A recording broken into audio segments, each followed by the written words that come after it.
जय श्री कृष्ण चैतन्य प्रभु नित्यानंद श्री अद्वैत गदाधर श्रीवासादि गौर भक्त वृंदा।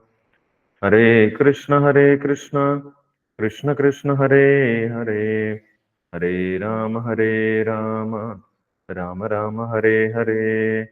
ओम नमो भगवते वासुदेवाय, ओम नमो भगवते वासुदेवाय, ओम नमो भगवते वासुदेवाय। निगमकल्पतरोर्गलितं बलं सुगमुखात् अमृतद्रवसंयुधं पिबता भागवतं रसमालयं मुहुरहो रसिका भुवि भावुकाः। नारायणं नमस्कृत्यं नरं चैव नरोत्तमं देवीं सरस्वतीं व्यासं ततो जयमुदीरयेत्। नष्टप्रायेषु भद्रेषु नित्यं भागवतसेवया भगवती उत्तमश्लोके भक्तिर्भवति नैष्टिकीम्।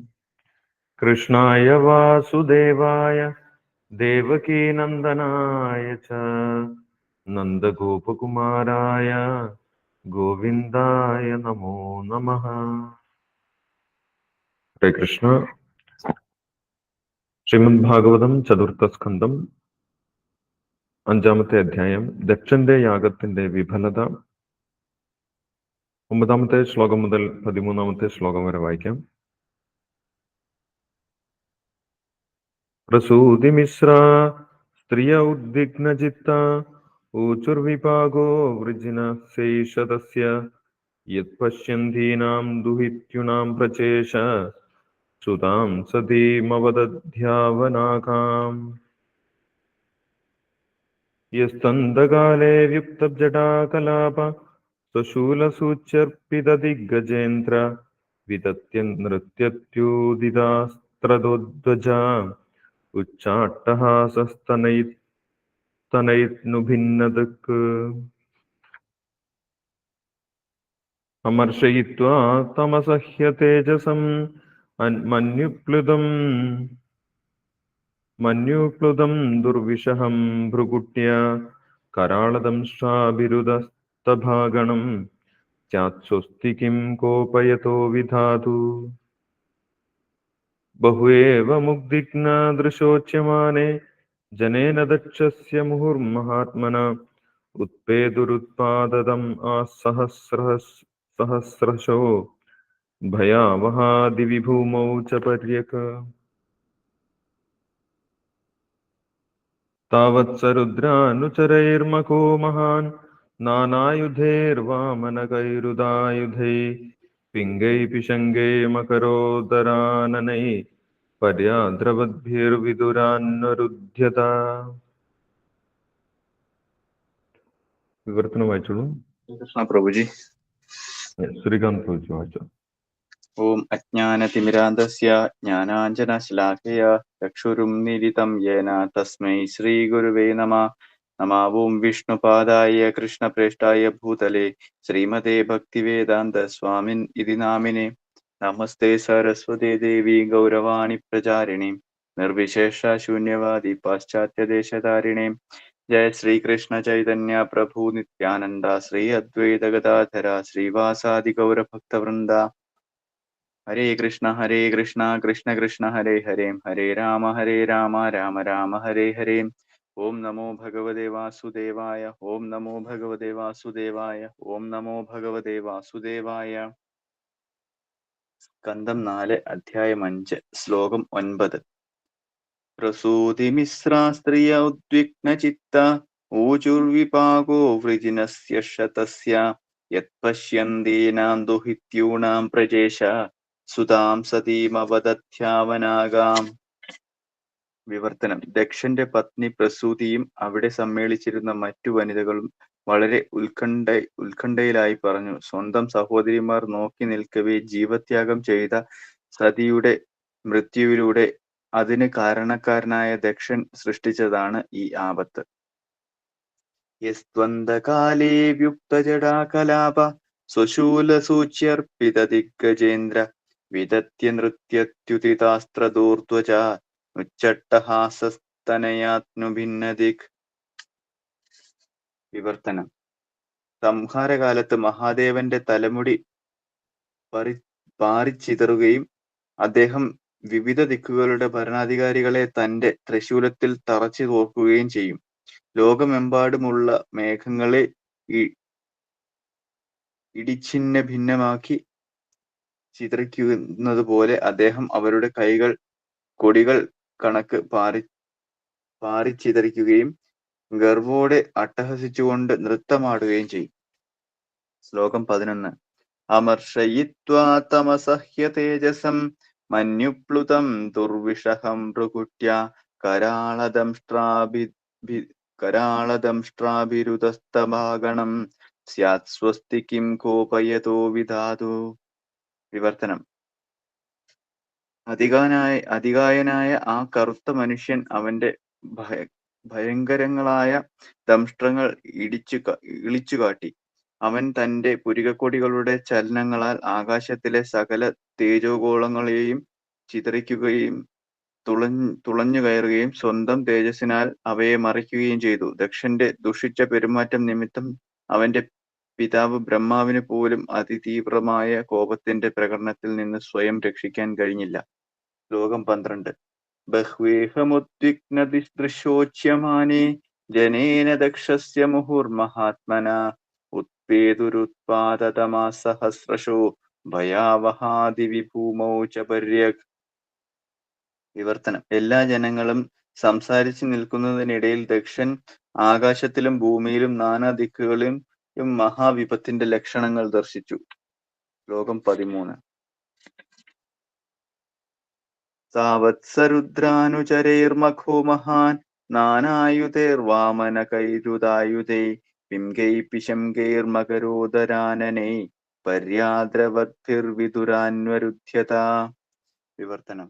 പ്രിയപ്പെട്ട വിദുര, ശിവന്റെ അനുയായികൾ യജ്ഞഭൂമിയെ വലയം ചെയ്തു. അവർ ഉയരം കുറഞ്ഞവരും പലതരത്തിലുള്ള ആയുധങ്ങളോടുകൂടിയവരും ആയിരുന്നു.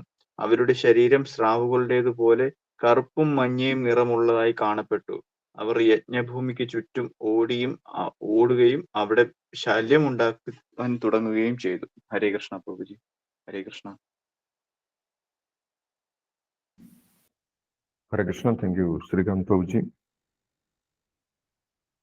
ഇവിടെ വീരഭദ്രന്റെ നേതൃത്വത്തിൽ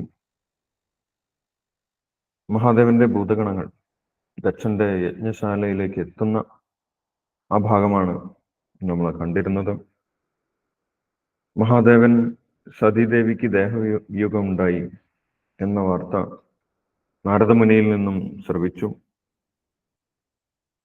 അതേപോലെ തന്റെ ഭൂതഗണങ്ങളെയെല്ലാം ഭൃഗു മഹർഷി സൃഷ്ടിച്ചിട്ടുള്ള പ്രഭുദേവന്മാരാൽ ആട്ടിയോടിക്കപ്പെട്ടു എന്നുള്ള കാര്യവും കേട്ടിട്ടുണ്ടായിരുന്നു. അപ്പോൾ മഹാദേവൻ തനിക്ക് നേരത്തെ ദക്ഷനിൽ നിന്നും ഏറ്റിട്ടുള്ള അപമാനമെല്ലാം സഹിച്ച് ക്ഷമിച്ചിരിക്കുകയായിരുന്നു. പക്ഷെ തൻ്റെ അനുയായികൾക്ക്, തൻ്റെ പത്നിക്ക് വലിയ ആപത്തുണ്ടായി എന്ന് കേട്ട സമയത്ത് അത് മഹാദേവന് സഹിക്കാൻ സാധിച്ചിട്ടില്ല. അവനവനുണ്ടാകുന്ന ആപത്തിനേക്കാൾ തൻ്റെ ഭക്തന്മാർക്കുണ്ടാകുന്ന ആപത്തിനെയാണ് ഭഗവാനെ കൂടുതൽ കോപാകുലനാക്കുന്നത്, അത് ക്ഷമിക്കാൻ സാധിക്കാതിരിക്കുന്നത്. ആ സമയത്ത് വലിയ കോപത്തോടുകൂടി മഹാദേവൻ അട്ടഹസിച്ചുകൊണ്ട് എഴുന്നേൽക്കുകയും തന്റെ ജട പറിച്ച് നിലത്തേക്ക് എറിയുകയും ചെയ്തു എന്ന് പറയും. അതിൽ നിന്നാണ് വലിയൊരു ഭീകര രൂപം, ആയിരക്കണക്കിന് കൈകളും ആ കൈകളിലെല്ലാം വ്യത്യസ്തമായിട്ടുള്ള ആയുധങ്ങളും ഏന്തിക്കൊണ്ട് ഒരു കറുത്തിരുണ്ട രൂപം ആ ജടയിൽ നിന്നും പുറത്തേക്ക് വന്നു എന്ന് പറഞ്ഞു. ആ രൂപം മഹാദേവനോട് ചോദിച്ചു, ഞാൻ എന്താണ് ചെയ്യേണ്ടത്? കിം കരോമീതി, ഞാൻ എന്താണ് ചെയ്യേണ്ടത് എന്ന് ചോദിച്ച സമയത്ത് ദക്ഷനെയും സതിയെയും തന്റെ ഭൂതഗണങ്ങളെയും ശിക്ഷിച്ച ആ ദക്ഷനെയും ദക്ഷന്റെ അനുയായികളെയും വധിക്കുക എന്ന് മഹാദേവൻ ആജ്ഞ നൽകി. ആജ്ഞ കേട്ട സമയത്ത് വീരഭദ്രൻ മഹാദേവനെ പ്രദക്ഷിണം ചെയ്തുകൊണ്ട് യാഗശാലയെ ലക്ഷ്യമാക്കി പോയി എന്നാണ് പറയുന്നത്. ആ പോകുന്ന സമയത്ത് മഹാദേവന്റെ അനുചരന്മാരെല്ലാവരും, ഭൂതഗണങ്ങളെല്ലാവരും ആ വീരഭദ്രനെ അനുഗമിച്ചിട്ടുണ്ടായിരുന്നു. അവർക്ക് വലിയ സന്തോഷമായി, പുതിയൊരു സേനാധിപതിയെ കിട്ടിയ സമയത്ത്, തങ്ങൾക്ക് ഒരു നേതാവിനെ കിട്ടിയ സമയത്ത് അവർക്ക് വലിയ സന്തോഷമായി എന്ന് പറയുന്നു. അങ്ങനെ അവരെല്ലാവരും ആർത്തട്ടഹസിച്ചുകൊണ്ട് യജ്ഞശാലയിലേക്ക് എത്തുന്ന സമയത്ത് ഒരു വലിയ സൈന്യം വരുന്നത് കണ്ട് ആകാശത്തിനെ മറച്ചുകൊണ്ടായിരുന്നു ആ സൈന്യം കടന്നു വന്നത് എന്ന് പറയുന്നു. വീരഭദ്രൻ തന്നെ വരുന്ന സമയത്ത് തേജോഗോളങ്ങളെല്ലാം മറച്ചുകൊണ്ടായിരുന്നു വന്നിരുന്നത്. സൂര്യന്റെ പ്രകാശത്തിനെ മറച്ചുകൊണ്ടാണ് വീരഭദ്രൻ കടന്നു വന്നത്. അപ്പോൾ എന്താണ് വലിയൊരു ഇരുട്ട്, ഒരു അന്ധകാരം പരക്കുന്നത് എന്ന് ആ യജ്ഞശാലയിൽ കൂടിയിട്ടുള്ള ബ്രാഹ്മണന്മാരും യജ്ഞപതിമാരും ദേവന്മാരും എല്ലാവരും ചിന്തിച്ചു എന്ന് പറയും. അവർക്ക് എന്താണ് സംഭവിക്കുന്നത്, എന്തോ ഒരു ആപത്ത് വരുന്നുണ്ട് എന്ന് മാത്രമാണ് മനസ്സിലായത്. എന്താണ് സംഭവിക്കുന്നതെന്ന് വ്യക്തമായിട്ട് അവർക്ക് മനസ്സിലാക്കാൻ സാധിച്ചില്ല. അവർ വ്യത്യസ്തമായിട്ടുള്ള കാരണങ്ങൾ പറയാൻ തുടങ്ങി. ചിലപ്പോൾ വലിയ കൊടുങ്കാറ്റ് വരുന്നുണ്ടായിരിക്കാം, പക്ഷെ ഇവിടെ കാറ്റൊന്നും അടിക്കുന്നില്ല. ഇനി പശുക്കൾ കടന്നു പോകുന്ന പൊടിപടലം കൊണ്ടാണോ ഇരുട്ട് വരുന്നത്? എന്നാൽ പശുക്കളൊന്നും പോകുന്നത് കാണുന്നില്ല. ഇനി വലിയ കൊള്ളക്കാർ എന്തെങ്കിലും ആക്രമണം നടത്തുകയാണ്? അതിനും സാധ്യതയില്ല. കാരണം പ്രാചീന ബർഹിഷത്ത് എന്ന് പറഞ്ഞിട്ടുള്ള ശക്തനായിട്ടുള്ള രാജാവ് ഇവിടെ ഭരിക്കുന്ന സമയമാണ്. ആ പ്രാചീന ബർഹിഷത്ത് വളരെ ശക്തനായതുകൊണ്ട് കൊള്ളക്കാരും കള്ളന്മാരും ഒന്നും പുറത്തിറങ്ങാൻ പോലും ധൈര്യപ്പെടാറില്ല. അതുകൊണ്ട് കൊള്ളക്കാരുടെ ആക്രമണവും ആയിരിക്കാൻ യാതൊരു സാധ്യതയുമില്ല എന്ന് അവർ പരസ്പരം പല കാരണങ്ങൾ, ഈ ഒരു ശിവന്റെ ഭൂതഗണങ്ങൾ ദൂരെ നിന്ന് വരുന്ന ആ വരവ് കണ്ട് അവർ പല അഭിപ്രായങ്ങൾ പറയുന്നുണ്ടായിരുന്നു. ആ സമയത്ത് പ്രസൂതി, ദക്ഷന്റെ പത്നിയായിട്ടുള്ള പ്രസൂതി ഒരു അഭിപ്രായം പറഞ്ഞു. അതാണ് 9-ാമത്തെ ശ്ലോകത്തിൽ നമ്മൾ വായിച്ചത്. പ്രസൂതി പറഞ്ഞു, ഇത് നമ്മൾ ചെയ്തിട്ടുള്ള, അല്ലെങ്കിൽ ദക്ഷൻ ചെയ്തിട്ടുള്ള തെറ്റായിട്ടുള്ള പ്രവൃത്തിയുടെ ഫലമാണ്. ദക്ഷൻ മഹാദേവനെ അപമാനിച്ചു. അതേപോലെ ദക്ഷന്റെ അവഗണന മൂലം തന്റെ പുത്രിയായിട്ടുള്ള സതി ദേഹത്യാഗം ചെയ്തു. അവരുടെ വൃത്യഗണങ്ങളെയൊക്കെ തുരത്തി ഓടിച്ചു. അങ്ങനെ മഹാദേവനെ അവഗണിച്ചതിന്റെ ഫലമാണ്, അതിന്റെ പാപമാണ് ഇപ്പോൾ നമ്മൾ അനുഭവിക്കാൻ പോകുന്നത്. ഈ അപകടമൊക്കെ വരുന്നത് മഹാദേവനെ അവഗണിച്ചത് കൊണ്ടാണ് എന്ന് പ്രസൂതി അവിടെ പറഞ്ഞു എന്ന് പറയുന്നു. പ്രസൂതിക്ക് അങ്ങനെ പറയാനുള്ള ബുദ്ധി ഉണ്ടായത് എന്തുകൊണ്ടാണ് എന്ന ഭാവാർത്ഥത്തിൽ ശിലപ്രഭാതർ പറയുന്നുണ്ട്. പ്രസൂതി ഒരു മൃദുല ഹൃദയായ സ്ത്രീയായിരുന്നു എന്ന് പറയുന്നു. മനസ്സിൽ കളങ്കമൊന്നുമില്ലാത്ത സ്ത്രീയായിരുന്നു. അപ്പം മനസ്സിൽ കളങ്കമില്ലാത്തവർക്ക് ഈശ്വരന്റെ അനുഗ്രഹത്താൽ കാര്യങ്ങൾ വ്യക്തമായിട്ട് മനസ്സിലാക്കാൻ സാധിക്കും. അതുകൊണ്ട് പ്രസൂതിക്ക് കാര്യം വളരെ വ്യക്തമായിട്ട് മനസ്സിലായി. ഇത് മഹാദേവന്റെ കോപത്തിന്റെ ഫലമായിട്ടുള്ള അപകടമാണ് ഇപ്പോൾ നടക്കാൻ പോകുന്നത്. ഇത് ചിലപ്പോൾ വലിയ നാശത്തിന് വഴിവെക്കും എന്ന് പറയും. അപ്പം മഹാദേവൻ കോപിച്ചു കഴിഞ്ഞാൽ എന്താണ് സംഭവിക്കുന്നത് എന്ന് അടുത്ത ശ്ലോകത്തിൽ പ്രസൂതി പറയുന്നുണ്ട്. മഹാദേവന്റെ കോപം കൊണ്ടാണ് സംഹാരം നടക്കുന്നത്, ഈ പ്രപഞ്ചത്തിന്റെ മുഴുവൻ സംഹാരം നടക്കുന്നത് എന്ന് പറയും. മഹാദേവൻ അവസാന സമയത്ത്, പ്രപഞ്ചത്തിന്റെ അവസാന സമയത്ത് വല്ലാതെ കോപിക്കുകയും എല്ലാ ജനങ്ങളും അധാർമികരാകുന്ന സമയം, പ്രളയമുണ്ടാകുന്നു. അപ്പോൾ അങ്ങനെ അവരുടെ അധാർമികത കണ്ട്, രാജാക്കന്മാരുടെ അധാർമികത കണ്ട് മഹാദേവന് വലിയ കോപമുണ്ടാവുകയും ഈ പ്രപഞ്ചത്തിനെ മുഴുവൻ നശിപ്പിക്കാൻ ഒരുങ്ങുകയും ചെയ്യും. ആ സമയത്ത് മഹാദേവൻ തന്റെ ജട അഴിച്ച് അട്ടഹസിച്ചുകൊണ്ട് നൃത്തം ചെയ്യും എന്ന് പറയും. അങ്ങനെ ആ ജടയിൽ നിന്നും, അഴിച്ചിട്ട ജടയിൽ നിന്നും തുടർച്ചയായിട്ടുള്ള പേമാരി ഉണ്ടാകും. ആ പേമാരി കൊണ്ട്, നിർത്താത്ത മഴ കൊണ്ട് ലോകം മുഴുവൻ വെള്ളത്തിന്റെ അടിയിലായി പോകും എന്ന് പറയും. അത് ഒരു ഭൂമി മാത്രമല്ല, എല്ലാ ഗ്രഹങ്ങളും, 14 ലോകങ്ങളിലുള്ള ഗ്രഹങ്ങളും വെള്ളത്തിന്റെ അടിയിലായി പോകും എന്ന് പറയും. ആ ജലത്തിന്റെ ഉറവിടം മഹാദേവന്റെ ജടയാണ് എന്ന് പറയും. മഹാദേവന്റെ ജടയിൽ നിന്നും നിർത്താതെ മഴ പെയ്യുകയും ലോകം മുഴുവൻ വെള്ളത്തിന്റെ അടിയിലായി പോവുകയും ചെയ്യും എന്ന് പറയുന്നു. മഹാദേവൻ കോപിച്ചു കഴിഞ്ഞാൽ ലോകം മുഴുവൻ നശിച്ചു പോകും. അത്രയ്ക്കും ഉഗ്രമാണ് മഹാദേവന്റെ കോപം. മഹാദേവൻ ആ സമയത്ത് 11 രുദ്രന്മാരായിട്ട് വിസ്തരിക്കുകയും സംഹാര താണ്ഡവമാടുകയും ചെയ്യും. അങ്ങനെ മഹാദേവൻ കോപിച്ചു കഴിഞ്ഞാൽ പ്രപഞ്ചം മുഴുവൻ നശിച്ചു പോവുകയും ചെയ്യും എന്ന് പ്രസൂതി അവിടെ സൂചിപ്പിക്കുന്നുണ്ട് 10ാമത്തെ ശ്ലോകത്തിൽ. ആ സമയത്ത് വീരഭദ്രന്റെ നേതൃത്വത്തിൽ മഹാദേവന്റെ ഭൂതഗണങ്ങളെല്ലാം അവിടേക്ക് വരുന്നുണ്ടായിരുന്നു. ഒരു വലിയ കറുത്ത ശരീരമാണ് വീരഭദ്രനുള്ളത് എന്ന് പറയുന്നു. വീരഭദ്രൻ കടന്നു വരുന്ന സമയത്ത് സൂര്യന്റെ തേജസ്സിനെ മറച്ചുകൊണ്ടാണ് വരുന്നത്. അത്രയും വലിയ ശരീരമാണ് വീരഭദ്രനുള്ളത് എന്ന് പറയുന്നു. അതേപോലെ വീരഭദ്രന്റെ പുരികക്കൊടികൾ ഇളകുന്ന സമയം കൊണ്ട്, പുരികക്കൊടികളുടെ ഇളക്കം കൊണ്ട് തന്നെ ഗ്രഹങ്ങളെല്ലാം ചിതറി ഓടിപ്പോകുന്നു എന്ന് പറയുന്നു. അത്രയ്ക്കും തേജസ്സാണ്, അത്രയ്ക്കും ശക്തിയാണ് വീരഭദ്രനുള്ളത് എന്ന് പറയുന്നു. ആ വീരഭദ്രന്റെയും ഭൂതഗണങ്ങളുടെയും കോപത്തിൽ നിന്ന് ആർക്കും രക്ഷപ്പെടാൻ സാധിക്കുകയില്ല, ബ്രഹ്മാവിന് പോലും രക്ഷപ്പെടാൻ സാധിക്കുകയില്ല എന്ന് സൂതഗോസ്വാമി പറയുന്നുണ്ട്.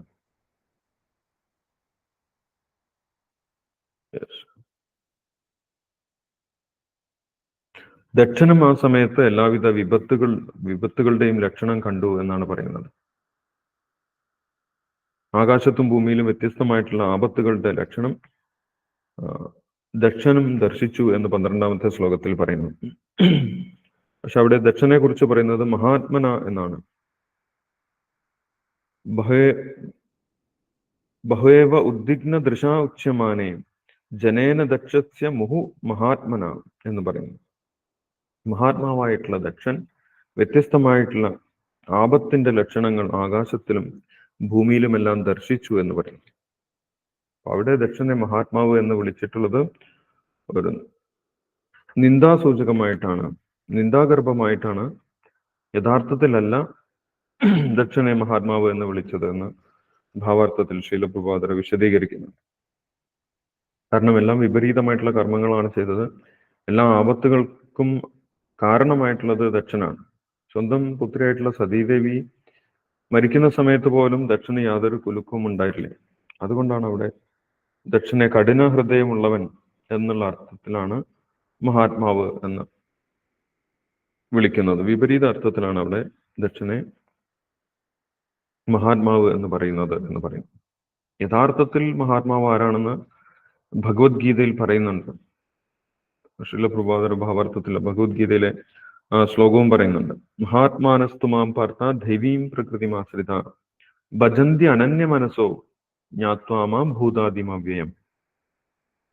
ഭഗവാൻ ശ്രീകൃഷ്ണനെ പൂർണ്ണമായിട്ടും മനസ്സിലാക്കി, ഭഗവാൻ ശ്രീകൃഷ്ണനാണ് എല്ലാ ജീവജാലങ്ങളുടെയും ഉറവിടത്തിന്റെ കാരണം എന്ന് മനസ്സിലാക്കി ഭഗവാന്റെ ആത്മീയ ശക്തിയിൽ സംരക്ഷണം തേടിയിട്ടുള്ള ഭക്തന്മാരെയാണ് ഭഗവത്ഗീതയിൽ മഹാത്മാവ് എന്ന് പറയുന്നത്. ആ മഹാത്മാക്കൾ എന്താണ് ചെയ്യുന്നത്? സതതം കീർത്തയന്തോ മാം. ആ മഹാത്മാക്കൾക്ക് മറ്റു ജോലിയൊന്നുമില്ല, അവരെപ്പോഴും ഭഗവാനെ കീർത്തിച്ചു കൊണ്ടിരിക്കുകയാണ് ചെയ്യുന്നത്. അങ്ങനെയുള്ളവരാണ് യഥാർത്ഥത്തിൽ മഹാത്മാവെന്ന് ഭഗവത്ഗീതയിൽ പറയുന്നത് എന്നുള്ള കാര്യവും ഭാവാർത്ഥത്തിൽ ശീലപ്രഭാതർ എടുത്തു പറയുന്നുണ്ട്. അപ്പോൾ ഇങ്ങനെ ദക്ഷനും വ്യത്യസ്തമായിട്ടുള്ള ആപത്തിന്റെ ലക്ഷണങ്ങൾ ദർശിച്ചു എന്ന് പറയുന്നു. ആ സമയത്തേക്ക് അങ്ങനെ ദക്ഷൻ നോക്കി നിൽക്കുന്ന സമയത്ത് തന്നെ മഹാദേവന്റെ അനുയായികൾ വീരഭദ്രന്റെ നേതൃത്വത്തിൽ ആ യജ്ഞഭൂമിയിൽ എത്തിച്ചേരുകയും ആ യജ്ഞശാലയെ മുഴുവൻ വളയുകയും ചെയ്തു എന്ന് പറയുന്നു. ആ അനുയായികളെ കുറിച്ചുള്ള വിവരണമാണ് 13ാമത്തെ ശ്ലോകത്തിൽ നമ്മൾക്ക് കാണാൻ സാധിക്കുന്നത്. ശിവന്റെ അനുയായികൾ യജ്ഞഭൂമിയെ വലയം ചെയ്തു. അവർ ഉയരം കുറഞ്ഞവരും പലതരത്തിലുള്ള ആയുധങ്ങളോട് കൂടിയവരുമായിരുന്നു. വീരഭദ്രന് വലിയ ഉയരമുണ്ട്, പക്ഷെ ബാക്കിയുള്ള അനുയായികൾക്കൊക്കെ ഉയരം കുറവായിരുന്നു എന്നാണ് പറയുന്നത്. അവരുടെ ശരീരം വ്യത്യസ്ത നിറങ്ങളുള്ളതായിരുന്നു എന്ന് പറയുന്നു. കറുപ്പും മഞ്ഞയും നിറമുള്ളതായി കാണപ്പെട്ടു എന്ന് പറയുന്നു. അവർ യജ്ഞഭൂമിയിൽ മുഴുവൻ ശല്യമുണ്ടാക്കാൻ തുടങ്ങി, യജ്ഞഭൂമിയെ മുഴുവൻ നശിപ്പിക്കാൻ തുടങ്ങി എന്ന് പറയും. അവരെങ്ങനെയാണ് യജ്ഞഭൂമിയെ താറുമാറാക്കിയത്, എങ്ങനെയാണ് യജ്ഞഭൂമിയെ നശിപ്പിച്ചത് എന്ന് അടുത്ത ശ്ലോകം മുതൽ വിശദീകരിക്കുന്നുണ്ട്. അത് നമുക്ക് അടുത്ത ദിവസം വായിക്കാം. നമുക്ക് നാമം ജപിക്കാം. അതിനുശേഷം എന്തെങ്കിലും സംശയങ്ങളുണ്ടെങ്കിൽ ഡിസ്കസ് ചെയ്യാം. ഹരേ കൃഷ്ണ. ഹരേ കൃഷ്ണ പ്രഭുജി. ശോഭന മാതാജി ജപിച്ചോളൂ. जय श्री कृष्ण चैतन्य प्रभु नित्यानंद श्री अद्वैत गदाधर श्रीवासादि गौर